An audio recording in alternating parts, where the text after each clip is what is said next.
Assalamualaikum dan salam sejahtera. Pantau agenda reformasi bersama saya Irfan Faruqi. Di waktu ini, hari ini sedang pun berlangsung pengundian awal untuk pilihan raya di 6 negeri dan juga PRK di Kuala Terengganu. Dan setakat pukul 3 petang tadi, kadar keluar mengundi hampir 90% dan kita akan bawakan perkembangan itu dari semasa ke semasa. Dan lebih perkembangan berkenaan dengan Suruhanjaya Pilihan Raya SPR menjelang hari pengundian pada 12 Ogos nanti.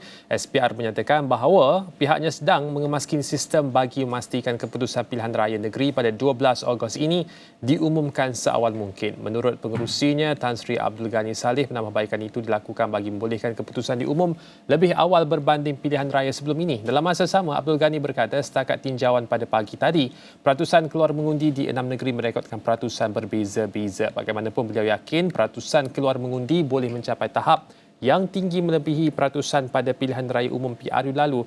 Lebih 9.67 juta pengundi biasa akan menjalankan tanggungjawab dalam PRN di Selangor, Pulau Pinang, Negeri Sembilan, Kedah, Terengganu serta Kelantan. Sementara seramai 97,388 tentera, polis serta pasangan masing-masing terlibat dalam undi awal hari ini.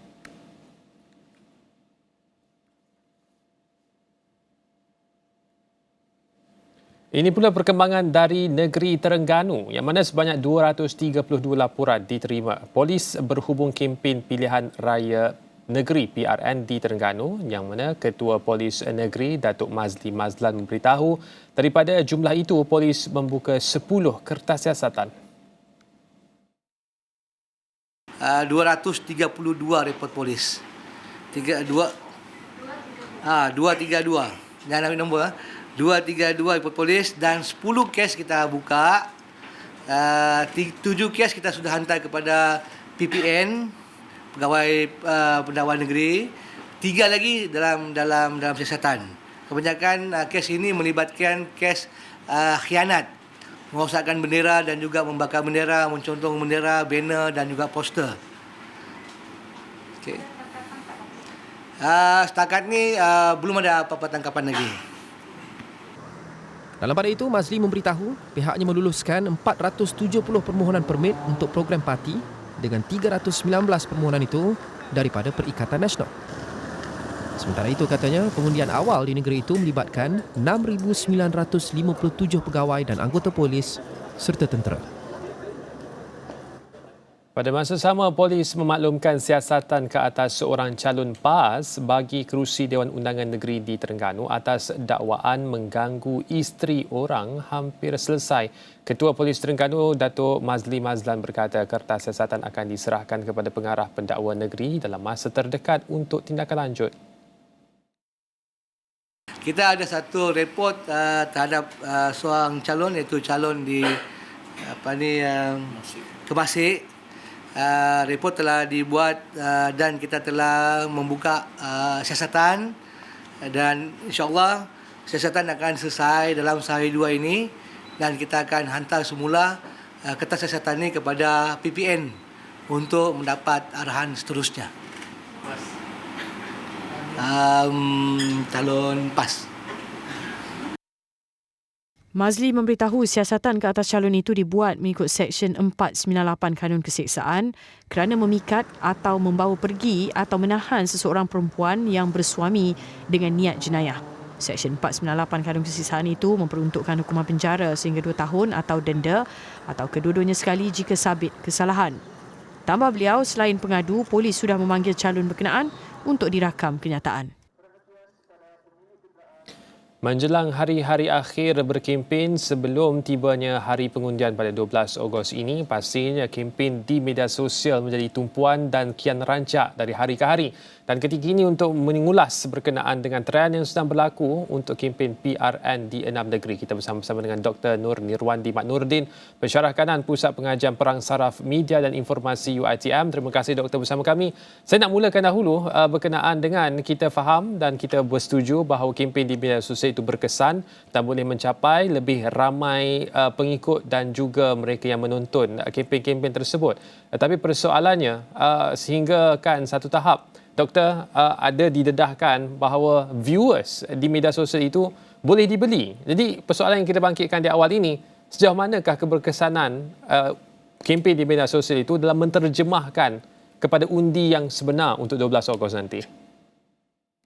Terima kasih.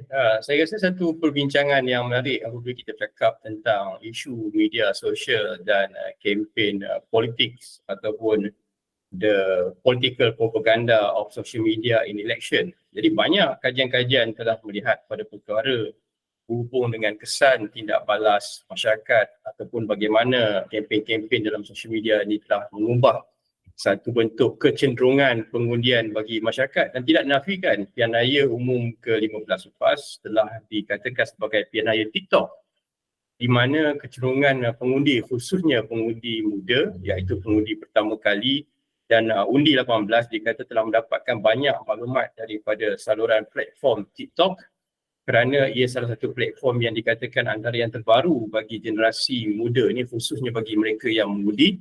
Dan dia jadikan sebagai rujukan kerana apabila pilihan raya umum 15 itu berlaku yang lepas, mereka memerlukan salah satu platform untuk mendapatkan maklumat, dan pada masa ketika ini TikTok dilihat mendominasi isu-isu berhubung perkongsian maklumat ekonomi termasuk perkara-perkara yang berhubung dengan politik, dan ini memberikan satu ruang yang baik kepada media sosial digunakan untuk mempengaruhi ataupun memberikan kempen-kempen berkaitan dengan isu-isu berkepentingan politik, dan seterusnya digunakan sebagai salah satu platform utama bagi menterjemahkan perkara-perkara berhubung dengan kempen-kempen politik bagi parti-parti yang akan bertanding dalam pilihan raya negeri. Dan bagi jumlah viewer yang beli, saya antara orang yang bercakap tentang ini pada 2018, tetapi pada masa itu kita masih lagi belum mempunyai platform utama pilihan raya pada hari ini seperti TikTok. Jadi sama ada ia juga berjaya ataupun berkemampuan untuk dilaksanakan TikTok, mungkin ada kebenarannya, tetapi dari segi teknikalnya mungkin kita harus mengkaji dengan lebih dalam. Tetapi untuk platform-platform sosial media yang terdahulu, khususnya semasa berlakunya PRU 14, dan saya bercakap tentang benda ini pada hujung pengundian PRU 14, dan benda ini memang sesuatu benda yang telah dibuktikan boleh berlaku pada menggunakan kempen-kempen platform media sosial lain. Tetapi sekiranya kita bercakap khususannya tentang pilihan raya TikTok, bukan untuk kita memuji TikTok, tetapi dilihat TikTok antara merupakan salah satu platform utama generasi pada masa ini, khususnya generasi muda, untuk mendapatkan maklumat, dan berkemungkinan ia juga mungkin boleh ditranslasikan dalam salah satu kaedah-kaedah untuk mendapatkan salah satu respon dan menunjukkan bahawa sekadar sokongan kepada masyarakat itu cukup banyak dalam media sosial kepada parti-parti politik berkaitan. Kalau kita nak cakap pula tentang isu-isu yang seperti soalan yang baik ditanyakan tadi, berhubung sama ada ia boleh mempengaruhi setakat mana, satu benda yang menarik yang kalau kita boleh analisa secara ringkas, apabila penggunaan media sosial ni sebenarnya menghadkan kempen-kempen yang baik dalam konteks pilihan raya negeri. Kerana apabila berlaku pilihan raya negeri ini, sebenarnya pilihan raya negeri ini tentang isu-isu berhubung pembangunan, perdebatan, inovasi, penambahbaikan sosio-ekonomi masyarakat setempat. Tetapi kerana sebab social media itu sendiri, platform-platform seperti TikTok dan lain bersifat lebih terbuka, maka kita lihat kecenderungan untuk membahaskan isu-isu berkepentingan setempat itu kurang. Jadi sebab itulah kita lihat kempen-kempen banyak seperti seolah-olah ia dalam konteks pilihan raya umum ataupun pilihan peringkat persekutuan, di mana isu-isu berkepentingan masyarakat setempat itu sering tidak mendapat tempat kerana keterbukaan media sosial.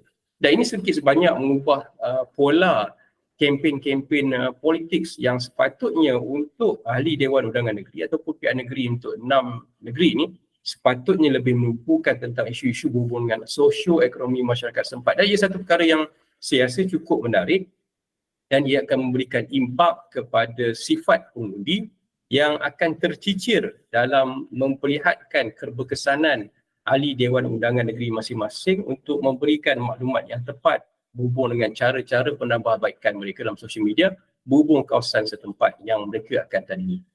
Ya, Doktor, satu lagi soalan sebelum kita berhenti berehat berkenaan dengan capaian kempen secara media sosial itu bagi mereka yang berada di bandar-bandar utama di Semenanjung dan di 6 negeri ini pasti mendapat capaian yang lebih baik berbanding mereka yang berada di luar bandar. Persoalannya, keberkesanannya untuk mereka yang berada jauh daripada akses internet yang baik, adakah juga memberi kesan yang sama bila kita sebut tentang kempen dalam media sosial, Doktor?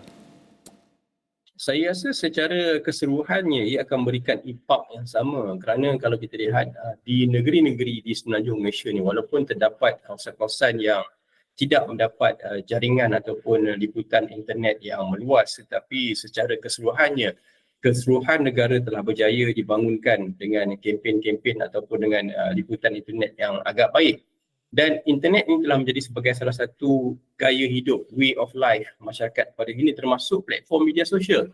Disebabkan itu, kita balik pada kecenderungan menggunakan TikTok secara keseluruhannya untuk mendapatkan maklumat hubungan kerajaan telah dibuktikan pada PRU 15. Maka kecenderungan ini akan membawa maklumat itu dan masyarakat itu untuk pergi melihat kempen-kempen itu dalam media sosial. Dan setelah kempen-kempen itu juga diwujudkan dalam media sosial, maka saya rasa ia akan membuka lebih banyak ruang kepada masyarakat untuk terus mendapatkan maklumat dan kempen itu melalui media sosial. Dan saya rasa ini perkara yang tidak boleh dielakkan kerana ia telah menjadi sebahagian daripada corak budaya hidup masyarakat, kebergantungan kepada media sosial tanpa mengira had umur, khususnya pada generasi muda, dan akhirnya akan membawa salah satu elemen keterbukaan ataupun maklumat berhubung dengan isu-isu politik, kempen-kempen politik yang secara langsung akan didapati melalui media sosial. Dan saya rasa ini satu perkara yang tidak boleh kita nafikan. Dan mungkin di Sabah Sarawak, di tempat tertentu mungkin kita akan menghadapi sikit sukaran, tapi tentang pihak negeri, khususnya negeri-negeri semenanjung, walaupun ada beberapa tempat,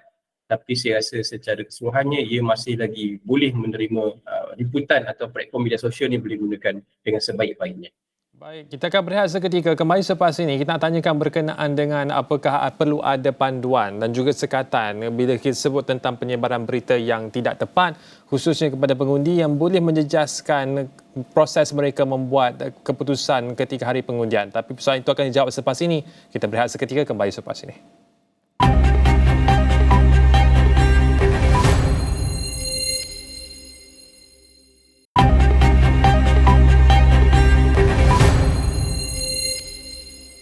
Kembali dalam pantau agenda reformasi. Sebelum kita meneruskan perbincangan berkenaan dengan kempen di media sosial untuk PRN di 6 negeri, ini perkembangan mengenai Menteri Besar Selangor Datuk Seri Amiruddin Syari hari ini yang menyangkal dakwaan Ahli Jawatankuasa Penerangan Bersatu Pusat Badrul Hisham Shahrin yang mengaitkan dirinya menerima allowance daripada syarikat landasan lumayan berjaya Senin Berhad berhubung projek pembersihan Sungai Kelang.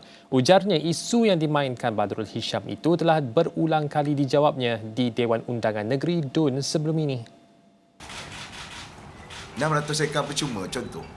Itu paling baseless, paling tak bertepatan. Tak ada asas. Semalam dibangkitkan, Amir kenapa serahkan dengan ada allowance. There's no even a single cent kita dapat dalam allowance.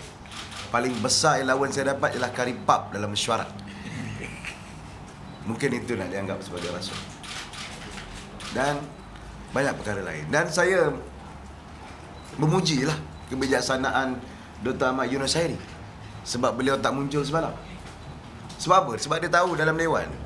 Lalu dia keluarkanlah yang dihantar ialah cyber trooper dan juga pencacai yang tidak ada credibility. Baja Petra tak ada credibility. Cikgu Bat tengok track recordnya. Bagaimana beliau menuduh Azmin dengan pelbagai ribuan jutaan tuduhan rasuah. Saya tak tahu ke mana tuduhan-tuduhan itu dibuat. Ujar Amiruddin, serangan dibuat oleh Perikatan Nasional PN itu dilihat terdesak terutama menjelang hari-hari akhir pilihan raya negeri PRN kali ini. Menjawab soalan mengapa namanya tersenarai dalam syarikat terbabit, jelas Amiruddin ia disebabkan projek berkenaan memerlukan penyelesaian segera. Pengerusi Pakatan Harapan PH Selangor Datuk Seri Amiruddin Syari menegaskan tindakan beliau menyaman Menteri Besar Kedah Datuk Seri Muhammad Sanusi Mak Nur sebagai mempertahankan diri dan bukannya salah guna kuasa. Jelasnya tindakan itu bukan untuk mengekang kebebasan bersuara, sebaliknya untuk melawan fitnah yang dihampurkan terhadapnya. Wah, dia fitnah merata tu salah guna kuasa ke masuk syurga? Agaknya sebab dia dah kebalik dengan PAS, selalu memfitnah ini membawa pintu ke syurga. Saya silap salah pintu, masuk pintu neraka. Takkanlah orang tak boleh saman untuk pertahankan diri. Habis apa yang boleh kita buat? Menangis. Jumpa dengan dia. Orang yang tak ada maruah macam Cikgu Bat ni sebenarnya tak patut dilayan oleh siapa pun sebab dia tak ada maruah. Keluarkan balik semua dakwaan dia pada Azbil. Pintu gerbang, 3 alam. Apa jadi semua tuduhan tu? Tak ada apa. So tak payah apalah. Tak ada. Saya tak anggap berat apa-apa acquisition yang datang Cikgu Bat sebab dia hanya bergerak dengan orang yang mengupah dia. Kata Amiruddin, isu yang ditimbulkan itu telah dijawab oleh semua pihak, termasuk landasan lumayan berjaya Sdn Berhad dan Selangor Maritime Gateway atau SMG. Pada Isnin, Ahli Jawatankuasa Penerangan Parti Pribumi Bersatu Malaysia, Badrul Hisham Syaharin menyifatkan tindakan Amiruddin menyaman Sanusi sebagai menyalahguna kuasa dan cubaan untuk menutup kebebasan bersuara. Badrul Hisham atau lebih dikenali sebagai Cikgu Bat turut mendakwa wujud salah laku membabitkan Amiruddin menerusi pemberian projek membersihkan Sungai Kelang yang dianugerahkan secara rundingan terus kepada syarikat landasan lumayan berjaya Sdn Berhad. Jelasnya, kesemua bukti mengenai perkara itu telah pun diserahkan kepada SPRM pada Ahad. Baik, untuk waktu ini kita teruskan perbincangan bersama dengan Dr. Nur Nirwan Timak Nuruddin, Pensyarah Kanan Pusat Pengajian Peran Saraf Media dan Informasi UiTM. Doktor, sebelum kita berehat, kita bangkitkan persoalan berkenaan dengan sekatan terhadap informasi yang tidak benar. Seperti mana doktor sebutkan di awal tadi, disebabkan lambakan informasi di media sosial, tumpuan seolah-olah diberikan kepada kerajaan persekutuan berbanding isu-isu negeri. Dalam hal ini, apa komen doktor? Saya rasa ini salah satu yang kita kata dalam kita menghadapi kempen pilihan negeri, masyarakat harus melihat kepada objektif yang lebih besar. Apakah yang dimaksudkan sebagai pilihan raya negeri? Kerana dalam melihat pada isu-isu berkepentingan pilihan negeri ini penting untuk masyarakat memastikan perkara-perkara yang berkepentingan setempat itu diberi perhatian tentang apa yang perlu dilakukan dalam masyarakat setempat. Tetapi kalau kita bercakap dalam pilihan raya media sosial, pilihan raya berhubung dengan kempen-kempen melalui media sosial, ia tertakluk kepada kempen-kempen yang dilihat lebih kepada kepentingan isu-isu berhubung dengan peringkat nasional. Walaupun apa yang dilakukan oleh kerajaan perpaduan khususnya setelah membentuk satu kerajaan yang stabil selepas PRU15 itu tidak boleh dinafikan, tetapi kita perlukan pembaharuan supaya ahli-ahli Dewan Undangan Negeri lebih pintar menggunakan salah satu kaedah untuk mendekati masyarakat setempat dengan membentuk pola-pola kempen-kempen mengikut algoritma setempat. Tetapi di sinilah memerlukan salah satu keupayaan di kalangan mereka yang melakukan propaganda politik untuk membuat perubahan. Kerana saya rasa ini perkara-perkara yang boleh membentuk satu perkara hubungan demokrasi matang dan subur. Kerana kita lihat akhirnya kita terperangkap dengan kempen-kempen politik. Ada yang menggunakan elemen yang lebih ganas, keras, agak radikal dan keterlaluan. Kerana mereka tidak membahaskan isu-isu setempat itu dengan baik. Mereka tidak membahaskan perkara-perkara dengan berhubungan perkara-perkara yang harus diberikan perhatian.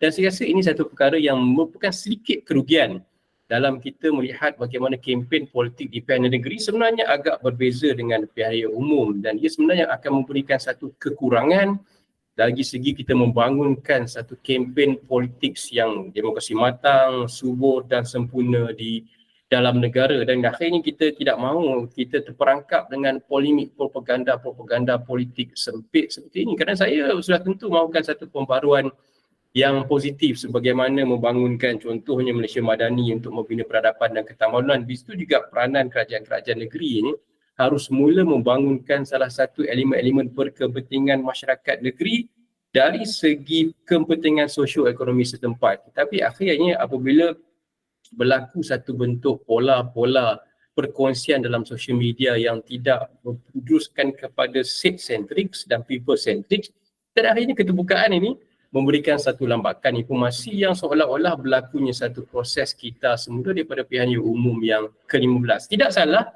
tapi bagi saya satu kerugian pada demokrasi matang dan subur dalam negara kerana kita harus faham juga apabila kita berkempen dalam social media ni secara teknikalnya ia terlibat dalam salah satu algoritma yang dibangunkan khusus dengan cara masyarakat melihat maklumat itu. Contohnya kalau kita melihat isu-isu berkepentingan isu-isu sosial sebagai seorang pengembara, kita akan dapat maklumat banyak tentang isu-isu pengembaraan masakan.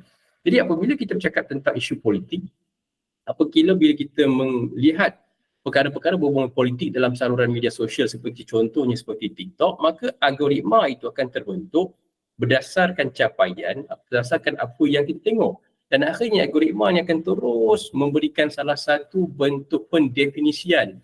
Kalau dalam bahasa mudahnya, profiling tentang apa yang kita mahukan. Jadi akan terus memberikan maklumat-maklumat seperti mana yang kita tengah lihat dalam social media. Dan akhirnya dia menutup keterbukaan kempen-kempen media sosial ni dan menjurus sebenarnya kepada apa yang teruja untuk seseorang individu untuk melihat kempen-kempen berkaitan. Di sini saya mahukan masyarakat pengundi supaya lebih bijak, lebih terbuka apabila melihat pada kempen-kempen media sosial supaya kita menghilangkan sedikit elemen obsession ataupun ketaksuban kepada elemen-elemen berbentuk kepatian dan kenegerian dan lebih terbuka untuk mengakses maklumat-maklumat yang boleh memberikan kepentingan pengetahuan politik kepada kita dengan lebih sempurna. Kerana ini sebenarnya aspek demokrasi matang, stabil dan bukannya satu demokrasi yang berkisar tentang perkara-perkara yang akhirnya membincangkan perkara yang sama tentang isu-isu antara individu, isu-isu berkaitan kepatian, isu-isu menggunakan elemen-elemen keterlaluan, radikal dan mungkin saya rasa agak ganas dalam suasana politik yang sepatutnya menuju pada kita panggil sebagai kempen diplomasi politik matang yang sempurna di dalam negara. Ya, Doktor, itu dari sudut pengguna. Mana pengguna harus membuka ruangan pilihan itu kepada tontonan yang lebih pelbagai, bahan-bahan yang lebih pelbagai. Tapi untuk parti-parti politik, kita nak cuba membuat penilaian secara objektif dan ringkas waktu ini, Doktor. Bagaimana Doktor melihat bahan-bahan yang ditampilkan oleh parti-parti politik yang bertanding? Menilai secara objektif Pakatan Harapan dan juga Barisan Nasional dan juga Perikatan Nasional, segi bahan-bahan yang ditunjulkan, adakah itu fit seperti mana Doktor nyatakan tadi untuk memupuk demokrasi yang lebih matang ataupun ia termasuk terbabas masuk ke dalam bahagian elemen-elemen yang Doktor nyatakan terlalu ganas itu, Doktor? Sudah tentu kerajaan perpaduan mempunyai sedikit kelebihan kerana mereka adalah kerajaan yang terbentuk di peringkat persekutuan dan government of the day dan sudah tentu kempen-kempen mereka itu akan membesarkan bagaimana contoh membawa ekonomi madani kepada masyarakat. Tapi bagi negeri-negeri yang lebih terkeluar daripada kerajaan persekutuan, negeri-negeri yang pada masa ini dikuasai oleh pembangkang, di sinilah masanya untuk mereka mengacuankan bagaimana pembangunan ekonomi setempat itu untuk memperdebatkan apa yang dilakukan oleh kerajaan persekutuan, bagaimana ia boleh tambah baikkan di peringkat persekutuan dan juga khususnya di peringkat sosioekonomi setempat. Tetapi apabila akhirnya perdebatan itu lebih kepada menghujah perkara-perkara yang lebih berkepentingan, isu-isu bersifat nasional, maka akhirnya perkara ini hampir dilupakan dan permasalahan-permasalahan masyarakat yang wujud di kawasan-kawasan tertentu seringnya dibahaskan dalam isu yang cukup makro. Tapi pemikroannya itu ataupun secara mikronya ia harus merujuk pada tempat. Jadi saya rasa kedua-dua gabungan parti ini perlu melakukan perubahan. Malah kesemua parti-parti politik, khususnya kerajaan-kerajaan negeri harus melakukan perubahan kerana kita mahukan supaya masyarakat diberikan peluang yang adil untuk melihat kemampuan ahli-ahli Dewan Undangan Negeri yang bertanding dan juga pada masa depan mana-mana pilihan-pilihan raya yang berlaku sama ada dalam umum dan peringkat negeri. Kerana pembaharuan ini tidak akan berlaku sekiranya kita masih lagi duduk dalam satu bentuk stereotyping, propaganda politik yang hampir sama corak peradaban dan prosesnya setiap kali menjelang pilihan raya. So di manakah nilai yang hendak kita bawa kepada generasi muda, di manakah nilai tambah yang kita nak bawa diplomasi politik matang, stabil dan sempurna? Kalau kita asyik memperlekehkan, kita asyik berjenaka, kita asyik mengugut dan akhirnya di sinilah saya rasa memberikan salah satu bentuk perkara yang perlu kita palusi. Dan kempen-kempen politik, ahli-ahli politik harus mengangkat ini sebagai cabaran khususnya kerajaan-kerajaan negeri kerana cabaran ini perlu disampaikan dengan lebih baik kepada masyarakat demi untuk kita melangsungkan satu bentuk demokrasi yang baik pada masa depan. Kerana saya rasa sebagai negara maju, sebagai sebuah negara yang terkenal dengan salah satu peradaban yang cukup baik, kan, kompleksiti masyarakat berbilang agama, kaum dan bangsa, saya rasa inilah sebenarnya harapan bagi semua pengundi-pengundi untuk melihat masalah mereka diperdebatkan dan bukan menghujahkan isu-isu berhubung berkepinan, khususnya agak keras, radikal dan mungkin keterlaluan dalam kempen-kempen politik. Ya, Doktor, yang terakhir, 1 minit sahaja berbaki yang tinggal. Apakah pandangan Doktor akan berlaku dalam tempoh terakhir ini? Katanya waktu-waktu akhir inilah paling kritikal dan yang paling ganas ataupun paling agresif sekali kempennya itu. Pandangan Doktor, apa yang sewajarnya diberikan perhatian oleh pengundi supaya tidak terperangkap dalam media sosial? Saya rasa pengundi harus memahami hak dan tanggungjawab mereka. Hak mereka untuk memilih dan tanggungjawab mereka untuk memastikan kestabilan politik dalam negara diberikan kepada kumpulan ataupun pentadbir ataupun ahli-ahli Dewan Undangan Negeri yang mereka rasakan bersesuaian untuk membentuk satu sosio-ekonomi yang baik untuk negara. Dan kita harus ingat diplomasi adalah kaedah terbaik penyelesaian masalah sebab kita ada Pelanggong Persekutuan dan rukun negara untuk mengikat undang-undang yang berkaitan dengan dalam negara. Jadi kita jangan risau perkara-perkara hubung 3A, perkara-perkara yang berhubung keistimewaan Bina negara dalam peradaban dan keturunan yang sama supaya kita boleh membawa satu bentuk negara, satu bentuk persekitaran ekonomi dan mendesak supaya keadaannya dah rosak, mendesak ahli-ahli Dewan Undangan Negara ini memberikan fokus utama, sentiasa memberikan inovasi apa yang terbaik pada masyarakat daripada isu masalah air, masalah harga barang, masalah ekonomi, masalah persekitaran, masalah berhubung dengan perkara-perkara yang melibatkan pelbagai teras utama masyarakat. Dan saya rasa inilah harapan masyarakat sebenarnya dan bukan membawa masyarakat kepada isu-isu yang tidak berkesudahan dan akhirnya membawa masyarakat pada pertikaian politik sehingga mengheret masyarakat untuk membuat keputusan berdasarkan pertikaian politik yang dimulakan ataupun diakhiri dengan perkara-perkara yang tidak memberikan manfaat kepada masyarakat secara keseluruhannya. Baik, terima kasih Dr. Nur Nirwandi Mat Nurdin, Pensyarah Kanan Pusat Pengajian Peran Saraf Media dan Informasi UiTM berkongsi pandangan berkenaan dengan kempen di media sosial yang tidak semestinya akan diterjemahkan kepada undi tapi keputusan itu di tangan anda. 12 hari bulan nanti kita pula yang akan membuat keputusan untuk 6 negeri yang terlibat dalam PRN. Itu sahaja untuk kupasan di waktu ini. Saya Irfan Faruqi. Salam hormat.